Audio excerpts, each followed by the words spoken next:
Hi, I'm Louise, and I'm going to be 34 this year. After finishing college, I got a job at a big company that many people know about. They paid me a good amount of money, especially for someone new to the job. But it meant I had to travel a lot for work and often had to do extra hours, even on holidays. It was tough, but I liked feeling like I was doing something important. When I was 28, I got promoted to be in charge of a whole department, which was pretty cool, especially since it's not common for women to move up that quickly. About 4 years ago, I got married to my boyfriend, Brian. We'd been together for 2 years after meeting through a friend. I wasn't really thinking about getting into a relationship, but my friend thought it was a good idea to introduce us. I never really imagined myself getting married or having kids, but Brian was really keen on it. He said he wanted to get married soon and have kids before we got too old. I wasn't ready for that at all. I had just gotten promoted, and the idea of getting married and having kids felt too rushed. So whenever Brian brought it up, I told him we needed more time to know each other better, and that marriage meant thinking about more than just the two of us. Brian then suggested, "Okay, let's wait 2 years before getting married. By then, we'll really know each other, right?" At first, I didn't think we'd last that long. But surprisingly, we did end up dating for 2 years before tying the knot. Throughout our relationship, Brian was loyal, didn't have any gambling habits, and always treated me kindly and sincerely. I admired his strong work ethic and how he always put effort into everything he did. But there was one thing that bothered me a bit: his big ego. Whenever someone at work, especially a senior, pointed out his mistakes, he'd come home ranting about how he didn't need to be told what to do and that he always thought his way was the best. Listening to him, it was obvious that he was being criticized for his errors, but it seemed like he couldn't handle being corrected, whether it came from a superior or not. When we decided to have a dinner with both our families to celebrate, Brian chose a really expensive restaurant that cost over $200 per person. He then asked me to split the bill with him because it was so pricey. I suggested going somewhere cheaper, but Brian insisted, saying it was important to make a good impression. I felt frustrated because it seemed like he was worried people would think he was cheap if we went somewhere less fancy. I thought to myself, if he's worried about that, he should pay for it all himself. But Brian explained that his salary couldn't cover the whole bill for 8 people, maybe just 3 at most. So he asked me to cover the remaining 5, meaning I had to pay more than half. It didn't seem fair to me, especially since we were both bringing 4 people from each of our families, totaling 8. Brian wanted us to go to a restaurant that's expensive, but he couldn't even cover his own family's part of the bill. I wasn't happy when Brian suggested the expensive dinner plan, and I was even more confused when he announced to everyone at the dinner that he would pay for everything.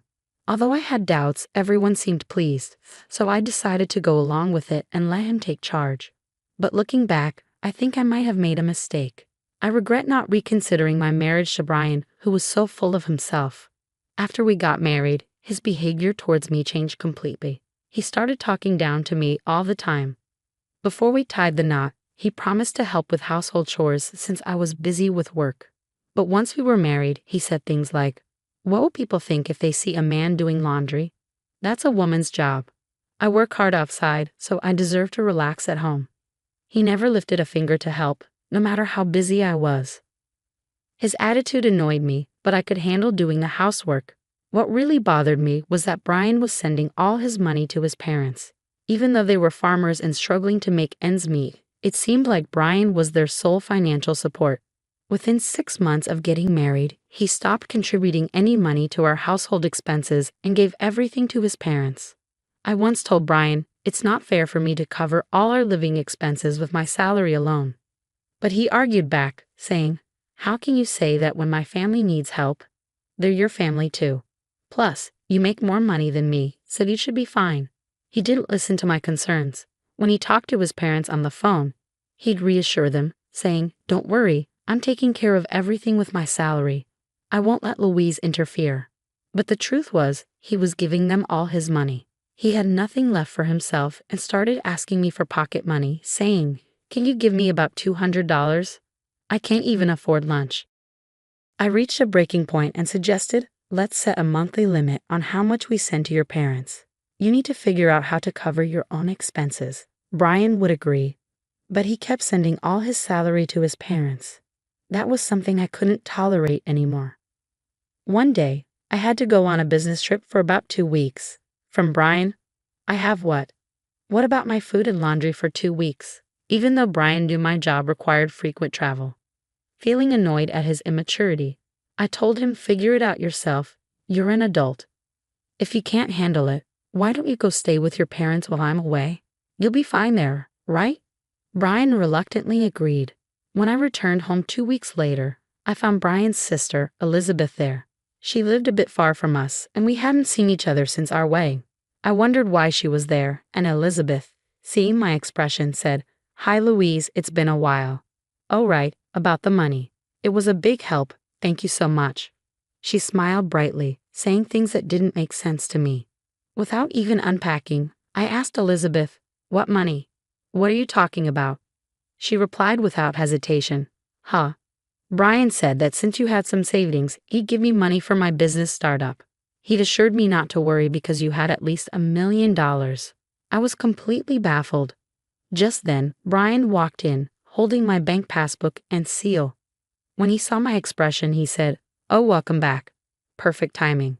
I'm going to give your savings to Elizabeth. You know she's a nail artist, right? She's been wanting to open her own shop. She's been saving up, but she's still short about $1 million.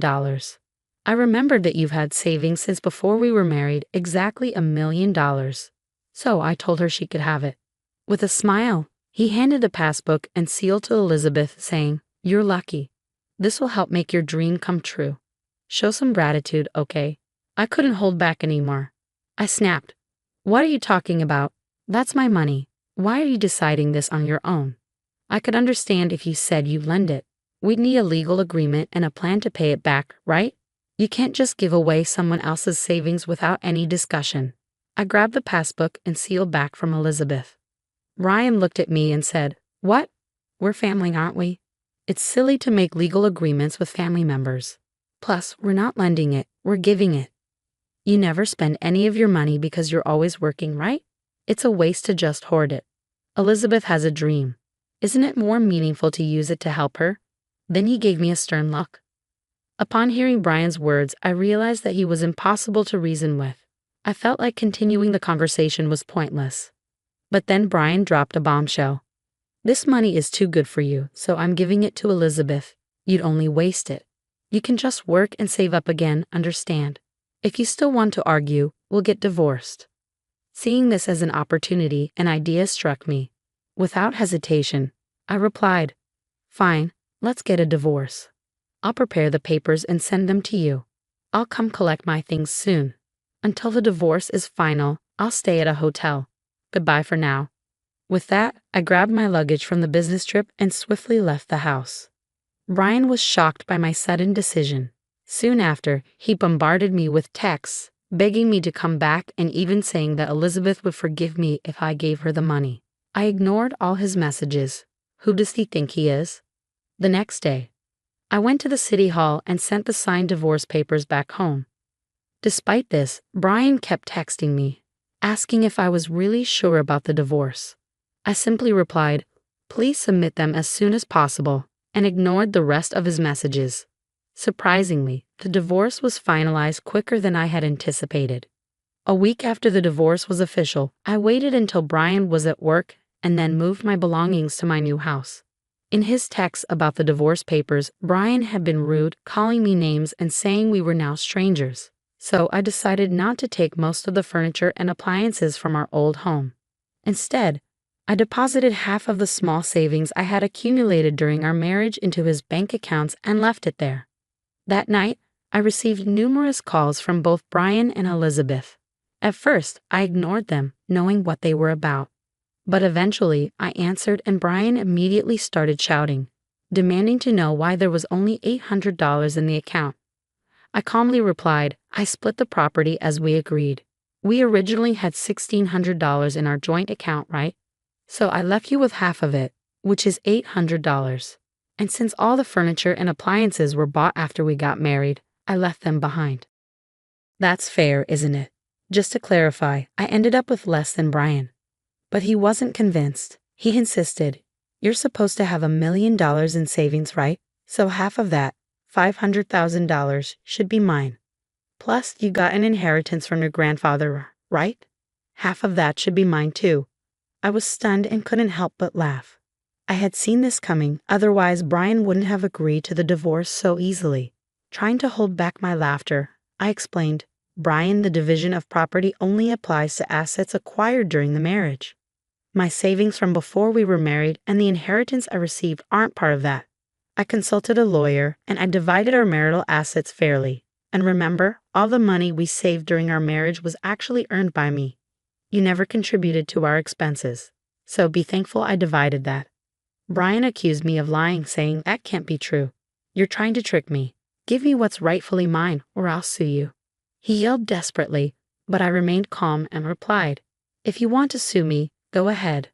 I've been fair and I haven't deceived you. I'm not afraid of being sued. Hearing this, Brian panicked and said, wait, let's forget the divorce. I was wrong. Please come back to me. He completely changed his tune and begged for reconciliation. I responded firmly, the divorce is finalized and I have no intention of reconsidering. This is serious. Then I informed him, if you plan on staying in our old place, you'll have to cover the rent yourself. It's about $1,800 per month, which you probably didn't realize because you've never paid it. Brian weakly admitted, I can't afford that. If he can't pay, then it's his problem. After that, it seems Brian moved back in with his parents because he couldn't afford the rent. Unable to cover the moving costs, Brian sold the furniture and appliances I left behind. His parents thought Brian was making good money and welcomed him back, thinking it would make their lives easier. But without my income, Brian couldn't support them as much as before. And it seems he's struggling to adjust to living there. It seems Elizabeth's plans for her business were affected since she couldn't access any of my savings. She had to stop her preparations, causing her a lot of frustration. Brian also faced difficulties from Elizabeth, but that's not my concern anymore. I'm concentrating on my work and enjoying living independently. I've had my fill of marriage. Brian still sends messages, expressing his desire to reconcile. But I ignore them completely. It's almost amusing to hear him update me on his situation from time to time, so I've let it slide. However, I'm planning to block him soon.